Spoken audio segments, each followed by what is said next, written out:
हर घर तिरंगा ये रैली सारा देश रे प्रति अंचल ये कार्यक्रम गत 12 तारीख 13 तारीख आज 14 तारीख 3 दिन पर्यंत ये कार्यक्रम चलुची। आज आमर ये कटक सदर 42 मौजा अंचल आज हर घर तिरंगा ये यात्रा ये रैली कार्यक्रम रे आज मु जोग देइची। ये तिरंगा रैली रो मुख्य उद्देश्य होची आमर जातीय पताका को सम्मान देवा एवं तार सुरक्षा एवं सम्मान या आधार कर किभली भाव में व्यापक भाव में जनसचेतनता करवा लोक मान पाखरे खबर पहुँचेबा कथा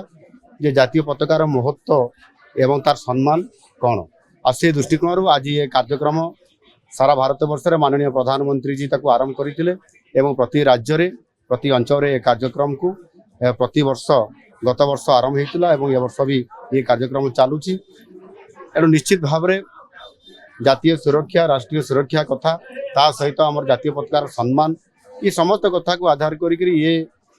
हर घर तिरंगा यात्रा आज निश्चित भाव में केंद्र सरकार राज्य सरकार एवं एथिरे समस्त नेतृवृंद को सामिल करिवार ये जो योजना कराई निश्चित भाव में यह गोटे